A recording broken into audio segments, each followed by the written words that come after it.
إن الحمد لله نحمده ونستعينه ونستغفره ونعوذ بالله من شرور أنفسنا ومن سيئات أعمالنا من يهده الله فلا مضل له ومن يضلله فلا هادي له أشهد أن لا إله إلا الله وحده لا شريك له وأشهد أن محمدا عبد الله ورسول الله اللهم صل على محمد وعلى آله وأصحابه ومن تبعهم بإحسان إلى يوم الدين وبعد. Akhwati rahimani wa rahmatullah, kita lanjutkan pembahasan kitab Talbis Iblis di buku Anda halaman yang ke-200. Qala al-Imam Ibnul Jauzi rahimahullah ta'ala, Talbisu Iblis alaihim fil ghanaim, tipu daya iblis kepada mujahid, orang yang berperang di jalan Allah, dalam masalah harta rampasan perang. Wa qad labbasa iblisu 'alal mujahidi idza ghanama farubbama akhadha minal ghanimati ma laysa lahu wahduhu. Terkadang atau sungguh iblis itu menipu para mujahid dari sisi harta yang diperoleh pada rampasan perang mereka itu. Harta rampasan perang yang diperoleh pada medan perang. Bahkan kata beliau, rubbama, gak sedikit, sering sekali mereka itu mengambil harta yang sebenarnya bukan menjadi hak bagi mereka. Di harta rampasan perang itu bagi Nabi dan umatnya Nabi halal. Sebelumnya bagi Nabi dan umatnya sebelum Nabi Muhammad hukumnya haram. Di mana letak tipu dayanya? Fa imma ay yakuna qalilal ilmi fa yara anna amwalal kuffari mubahatun liman akhadhaha wa la yadri anna al-ghulula ma'siyatun. Mungkin bisa jadi karena sebab sedikitnya pengetahuannya tentang agama, maka ia berpendapat bahwa hartanya orang kafir itu halal bagi orang yang mau mengambil semaunya, dan dia tidak tahu bahwa al-ghulul, apa ghulul itu? Menyembunyikan atau mengambil tanpa hak, itu merupakan bentuk kedurhakaan kepada Allah Ta'ala. Mereka lupa bahwasannya mengambil dengan cara ghulul tanpa hak ini jelas perbuatan maksiat. Saya tambahkan, tidak ada dalam buku Anda, termasuk yang menjadi bagian tipu daya iblis kepada sebagian orang pada hari ini, apa yang disebut dengan harta fai, di mana orang-orang muslim atau sebagian orang yang menganggap diri mereka mujahid, selain daripada mereka itu kafir dan harta orang kafir itu hukumnya apa? Halal, lalu mereka mengambil semua mereka dengan anggapan itu harta fai. Padahal kan harta fai itulah harta milik orang kafir yang diperoleh oleh kaum muslimin tidak melalui jalan peperangan.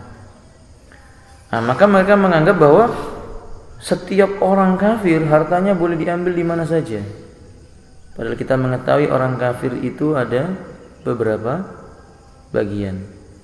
Ada kafir dhimmi, ada kafir harbi, ada kafir musta'man, ada kafir mu'ahad yang diambil perjanjian. Kafir dhimmi, kafir yang mereka itu tinggal di negeri kaum mukminin dan mereka itu mengikuti aturan negeri kaum mukminin yang ada di sana dan mereka membayar jizyah.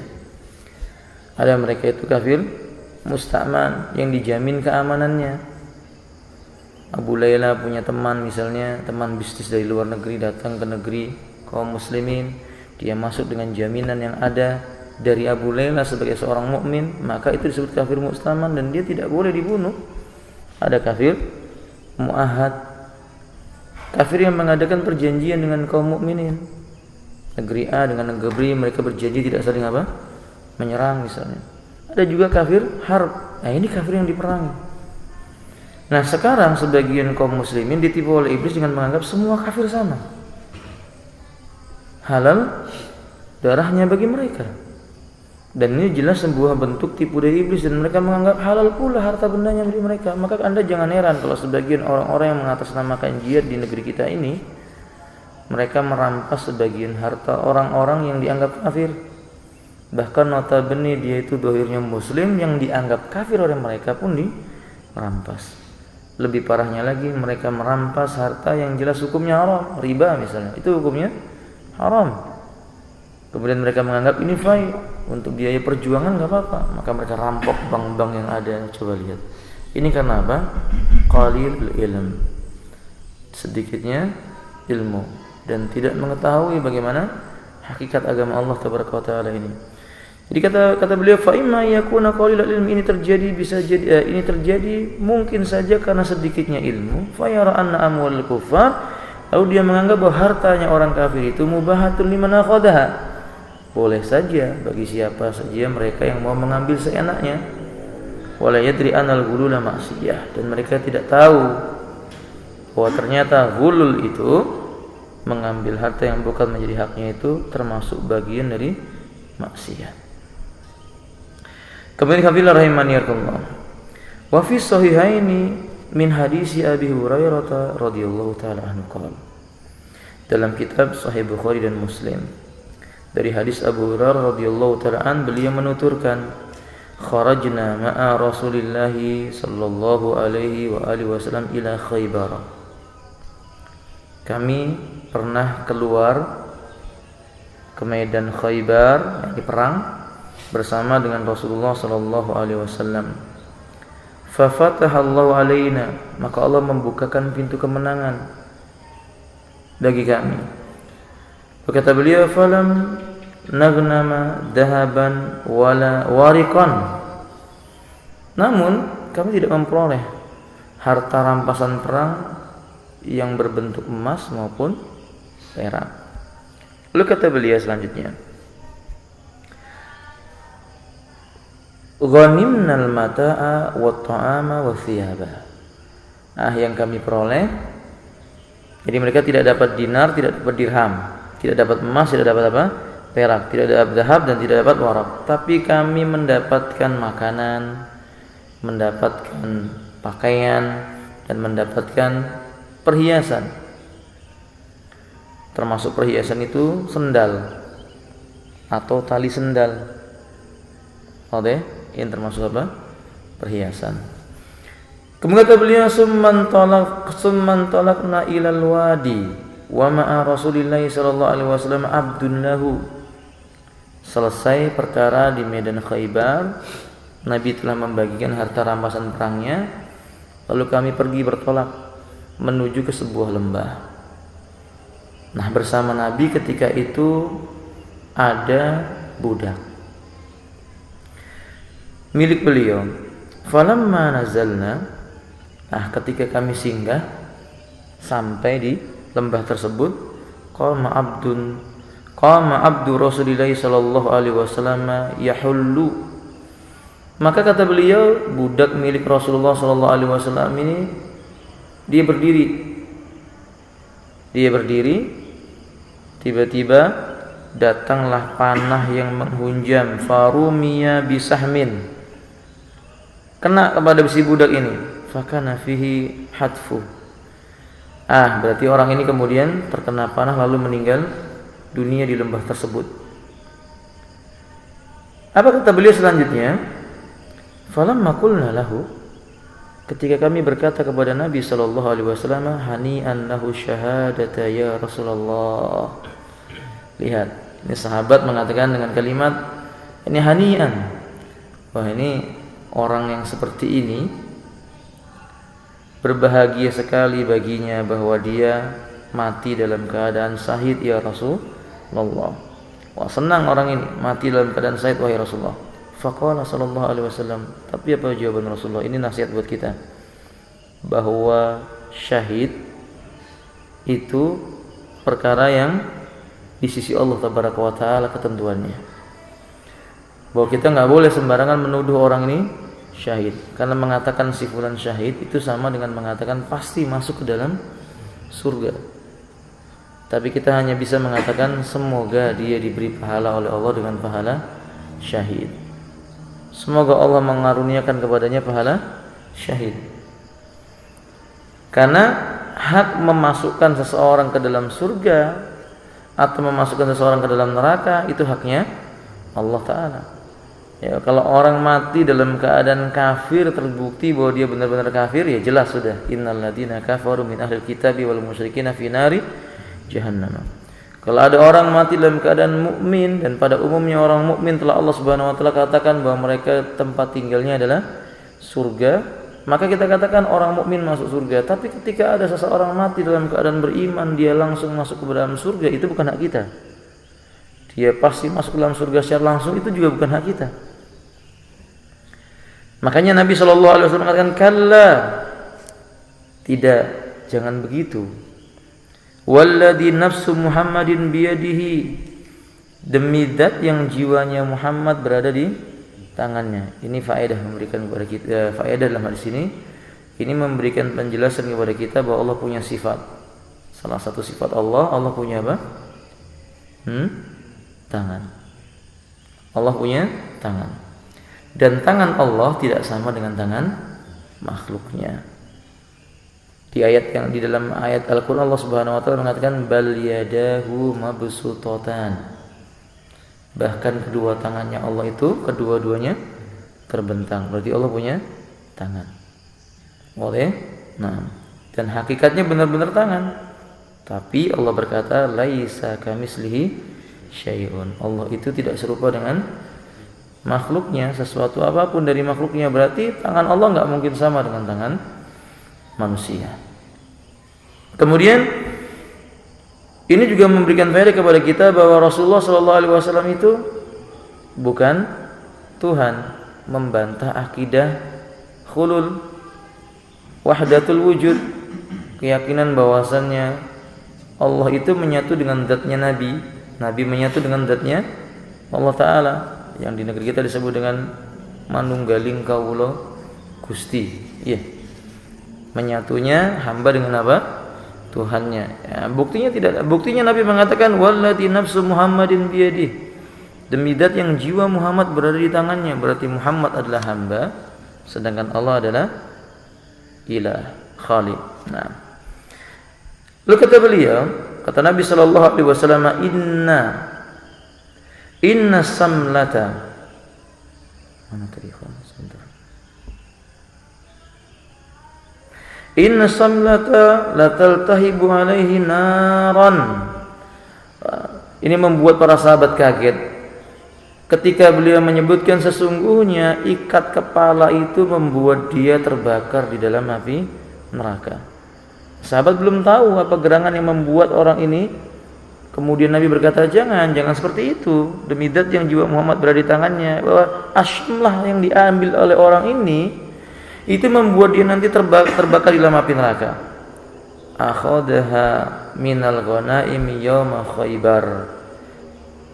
Yang ternyata orang itu mengambil dan menyimpannya dari harta rampasan perang pada medan Khaibar. Cuman ikat tali. Sebagian ada yang menyebutkan ikat sendal. Tali sendal itu diambil olehnya. Masyaallah, alhamdulillah. Kalau kita mungkin dapat tali sepatu gitu ya. Nah, sepertinya remeh. Ternyata membuat dia masuk ke dalam api neraka. Lam tusibhal maqasim. Jadi apa yang diambil dari tali tersebut, dari medan Badar, yang harta rampasan perang tersebut diambil sebelum dibagikannya harta rampasan perang itu oleh Nabi sallallahu alaihi wasallam. Ini penting. Kita tidak boleh meremehkan perbuatan maksiat walaupun menurut kita itu remeh begitu. Karena bisa jadi menurut kita kecil, di sisi Allah Subhanahu wa taala itu besar. Bukankah Anas bin Malik menyebutkan antum tarawna dzanba, wa fi riwayah antum tarawna dzanba saghira katarawna dzubab. Kalian melihat dosa kecil itu cuma seperti apa? Lalat. Ketika singgah di hidung lalat itu apa yang kita lakukan? Pergi, gitu toh? lalat sehingga pergi. Kita nggak peduli bahwa lalat itu menimbulkan mudarat, kan gitu. Sehingga lewat biasa saja. Antum lihat ketika lalat sehingga dimakan antum, cuman antum usir biasa. Kita tidak peduli bahwa ternyata lalat itu dengan izin Allah menyebabkan apa? Mudarat. Setelah dimakan makanannya baru kita sakit perut, kita kenyang di sini dan sebagainya. Kadang manusia begitu, menganggap bahwasannya dosa kecil itu sesuatu yang remeh saja. Menurut dia kecil. Atau dia menganggap sebagai sesuatu perkara yang nanti bisa diselesaikan urusannya di belakang. Ini penting, alhamdulillah. Karena sesungguhnya terkadang kematian itu datang tiba-tiba. Budak ini tidak mengira bahwa dia ajalnya datang di saat itu. Di mana letak tipu dayanya iblis? Mungkin sebagian orang yang berjihad itu menganggap pahala berjihadnya itu telah menghapuskan semua dosanya. Bukankah orang yang mati jihad, mati dalam keadaan berjihad, kalau dia mati ruhnya langsung naik ke surga. Ini talbisnya. Salah fahamnya mereka dengan hadis Nabi sallallahu alaihi wasallam yang seperti ini. Dan ikhwati rahimani wa rahimakumullah, di antara doktrinnya orang-orang yang punya sikap seperti ini kepada pemuda-pemuda yaitu kenapa orang preman-preman itu direkrut, mereka enggak peduli tentang bagaimana keyakinan mereka tidak peduli tentang bagaimana cara ibadah mereka tidak peduli tentang bagaimana akhlak mereka, pokoknya mereka sudah mau ikut dengan mereka, punya sifat kebencian kepada seseorang, dianggap nanti bakal masuk surga kalau matinya dengan cara seperti ini. Khalas. Maka Anda jumpai dia melakukan bom bunuh diri dan semisalnya. Ini termasuk tipu dayanya iblis. Nah, maka hati-hati khawatir rahimanillah. Kita katakan dalam permasalahan ini bahwa berjuang di jalan Allah bukan hanya berperang, tapi tipu dayanya iblis selalu ada pada setiap lini-lini di mana manusia berjuang di jalan Allah Ta'ala. Antum dai insyaallah termasuk orang yang berjuang di jalan Allah. Antum berada dalam sebuah yayasan yang bergerak mendakwahkan Islam, insyaallah berjuang di jalan. Tapi hati-hati, duri-duri yang disebar kesehatan ini banyak. Hati-hati, halus. Sedikit saja kita melakukan sebuah kemungkaran, pelanggaran jauh dari apa yang dicintai oleh Allah Tabaraka wa Ta'ala, itu bisa menyebabkan kebinasaan seperti lelaki ini yang Nabi SAW mengatakan bahwa tubuhnya terbakar hanya karena sebuah asam lah yang dia mengambilnya dari harta rampasan Khaybar sebelum dibagikan. Nah, berarti namanya apa, teman? Gulul. Apa? Gulul. Nah, kemudian kata beliau, qala fa faza an-nasu, manusia kaget, enggak menyangka dia. Kata Abu Hurairah demikian. Kata Abu Hurairah, fa faza an-nasu, manusia ini merasa kaget, terheran. Enggak menyangka dengan kondisi orang tersebut. Faja'a rajulun bi sirakin aw siraqaini faqala asabtuhu yawma Khaybar. Faqala Rasulullah sallallahu alaihi wasallam sirakun min nari aw sirakani min narin. Kata Abu Hurairah radhiyallahu ta'ala, ketika kaum muslimin merasa terkejut bagaimana Nabi sallallahu alaihi wasallam mengucapkan hal itu, tiba-tiba datang seorang membawa sebuah tali sendal atau sepasang sendal. Pakai bawa sendal, kemudian membawa sepasang sendal, lalu dia berkata dan mengambil sendal itu dan sembari menyebutkan, ini aku mengambilnya dari medan Khaybar. Berarti ada orang lain. Setelah mengetahui bahwa orang tadi itu mati gara-gara mati kemudian terkena panah dan masuk neraka kata Nabi karena sebab asyamlah, manusia takut. Datanglah orang yang lain sambil berkata, sambil membawa satu buah sendal atau sepasang sendal. Lalu Rasulullah sallallahu alaihi wasallam, ini sebuah tali sepatu dari api neraka atau sepasang tali sepatu dari api neraka. Artinya kalau seandainya itu diambil oleh orang ini dan tidak diserahkan olehnya kepada Nabi sallallahu alaihi wasallam, itu bisa menjadi sebab yang sama dengan orang yang datang, orang yang mati sebelumnya. Perhatikan ikhwanillah. Ada faedah besar yang bisa kita ambil bahwa ternyata berjuang di jalan Allah itu membutuhkan pertolongan Allah. Dan pertolongan Allah itu datang bersama dengan ketakwaan seorang hamba. Dan perbuatan maksiat sekecil apapun itu mempengaruhi berjuang di jalan Allah Subhanahu wa taala. Wadaikhafillah. Jadi kita harus jeli gitu. Jeli. Syaitan itu berputus asa dari menggoda manusia untuk langsung jatuh dalam perbuatan syirik. Tapi setan tidak berputus asa bagaimana menggoda manusia untuk melakukan sebuah perbuatan dosa yang menyebabkan mereka jatuh dalam api neraka. Dan para ulama sudah mengingatkan kepada kita bahwa perbuatan maksiat itu walaupun kecil nggak berhenti di situ, dia akan apa? Bertambah dengan maksiat yang lainnya, dan seterusnya. Dan kita mengetahui bahwa maksiat itu tidak pernah menenangkan hati manusia. Dan ini yang tujuan setan. Kalau manusia sudah berbuat maksiat, hilang kekhusyuannya, hilang cahaya yang Allah berikan pada dadanya, pada wajahnya, hasil dari keimanan, ilmu, amal dan keimanan yang dimilikinya hilang. Kalau sudah seperti itu, maka orang-orang kafir akan merendahkan mereka. Setan pun tertawa. Hati-hati. Amikwati rahimani. Makanya hati-hati dalam masalah ini. Lalu kata beliau selanjutnya, waqad yakunul ghazi aliman bitahrimah. Ini dia. Lihat ini bentuk tipu dayanya. Kata beliau, terkadang seorang mujahid dia sudah tahu, dia ngerti ghulul itu haram. Ghulul di medan perang itu hukumnya haram. Mereka paham ini. Tapi apa kata beliau? Illa annahu yara asy-syai' al-katsira. Kecuali atau hanya saja orang ini dia memandang kan kebaikan di medan jihad sudah sangat banyak dia peroleh. Orang perang itu keutamaannya luar biasa ya alhamdulillah. Puasa 1 hari di medan perang saja itu menyebabkan wajahnya dijauhkan dari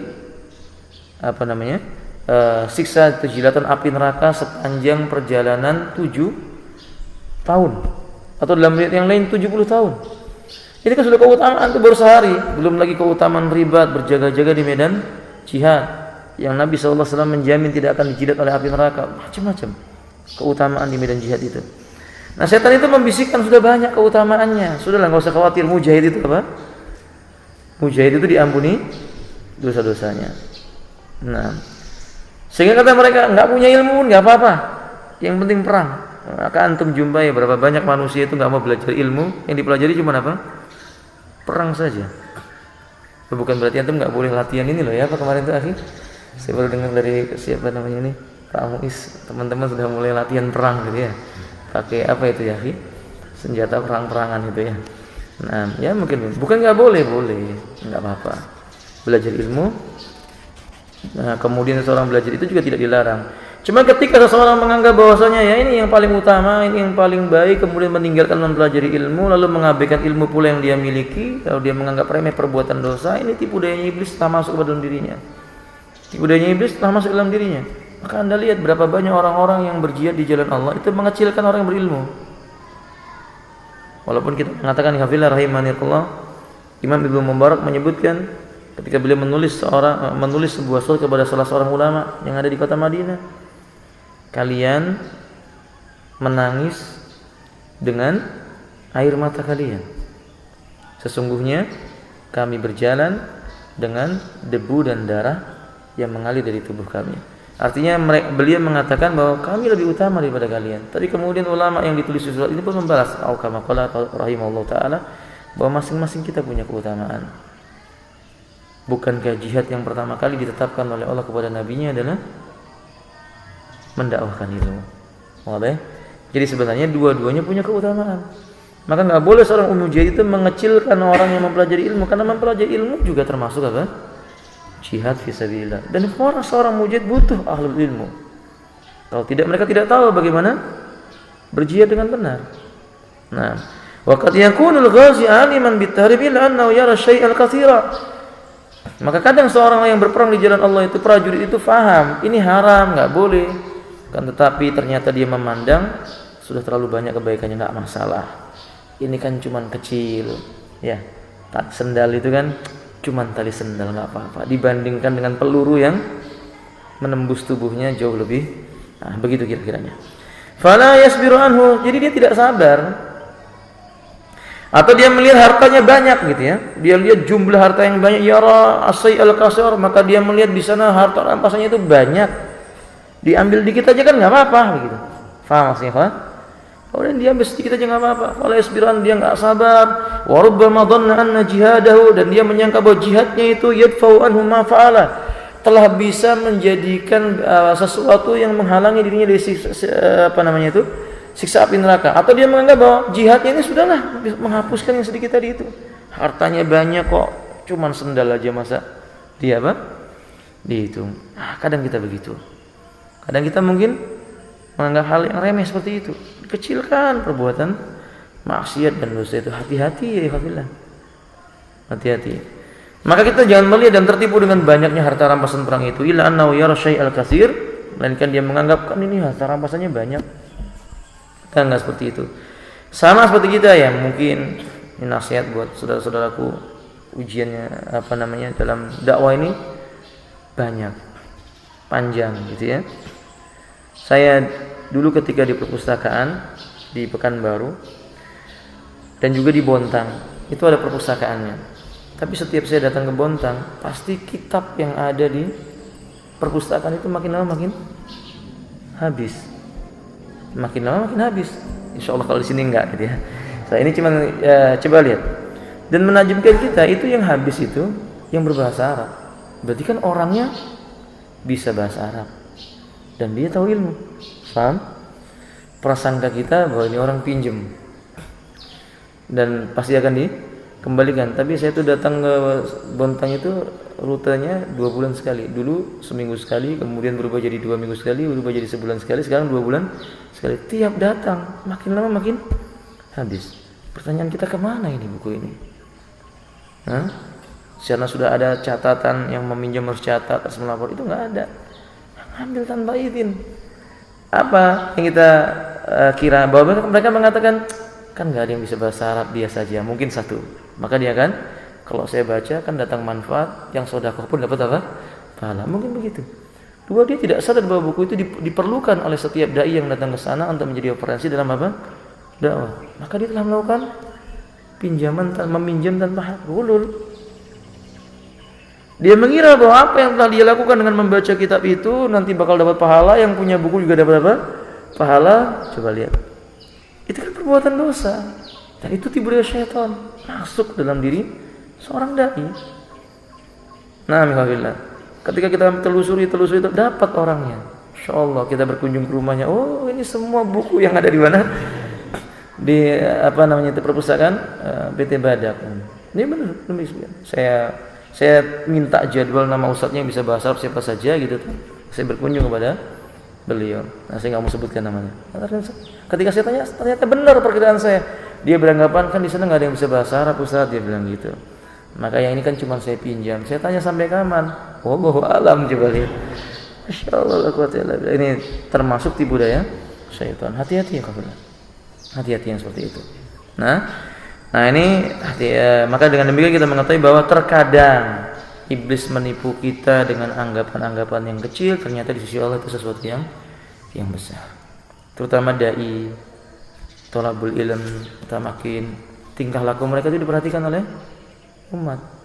Tindak tanduk mereka itu diperhatikan oleh umat. Jangan kita mengira bahwa seorang thalabul ilm, seorang dai, sudahlah, kebaikannya sudah banyak, kalau dia melakukan sedikit yang kecil saja sudah apa? Ma'fu. Wadih khawatir rahimanikullah.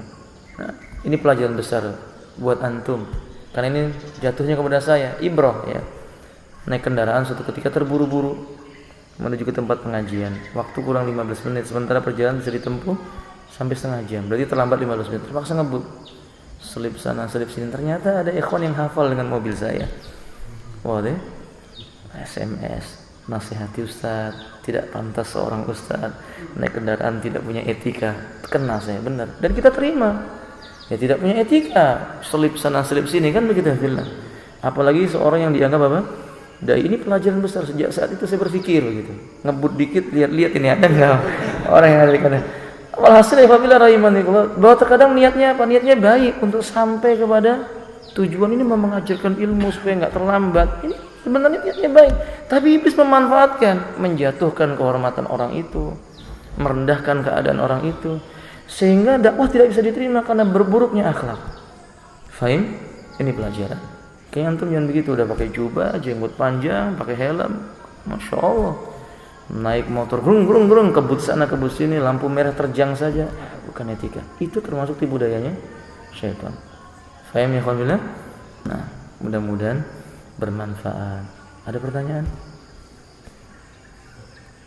Ya.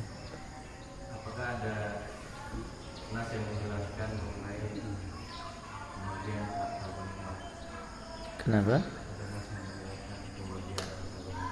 Pembagian 1/5 dari seluruh harta rampasan perang itu harus langsung diberikan kepada Rasulullah. Jadi 1/5 harta rampasan perang itu langsung diberikan kepada Rasulullah. Sisanya dibagi oleh Rasulullah sesuai dengan apa yang diinginkan oleh Rasulullah.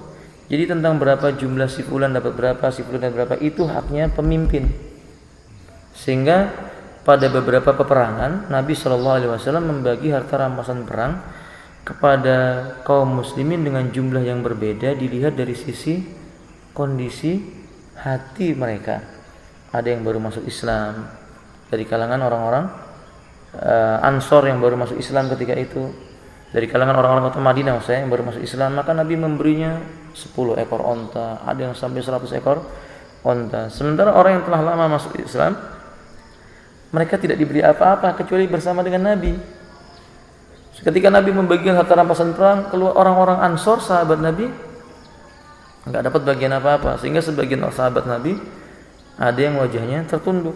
Tapi kemudian Nabi menghibur, apa tidak cukup bagi mereka ketika mereka itu membawa pulang harta, sementara orang Ansor pulang bersama dengan siapa? Nabinya Allah, Rasulullah SAW. Dan itu membuat bahagia orang-orang Ansor yang menunjukkan bahwa Nabi mencintai Ansor. Allah mencintai Ansor, maka Allah mencukupkan bagi orang Ansor itu Nabi SAW. Nah, maka ada orang-orang yang hatinya ada penyakit. Salah satunya lelaki yang bernama Dzul Khuwaisirah. Dzul Khuwaisirah ini bibit pertama munculnya pemikiran sesat Khawarij atau Haruriyah, ya. Dia berkata kepada Nabi, "Wahai Muhammad, adillah. I'dil ya Muhammadu." Bersikap adillah. Dan Nabi disuruh adil. Kata Nabi, kalau seandainya aku tidak bisa adil, siapa yang bisa adil? Kama qala alaihi salatu wasallam. Nah, ketika itu dia menganggap bahwa adil itu enggak begitu, padahal kan adil dalam timbangan syariat apa yang menurut ketetapan Allah dan Rasulnya.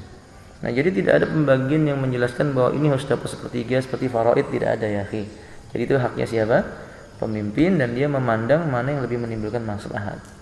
Wallahu a'lam bishawab. Wadih? Nah. Ya. Mudah-mudahan bermanfaat. Bila ada salahnya saya mohon maaf. Subhanakallah wa bihamdik, asyhadu an la ilaha illa anta, astaghfiruka wa atubu ilaik. Assalamualaikum warahmatullahi wabarakatuh.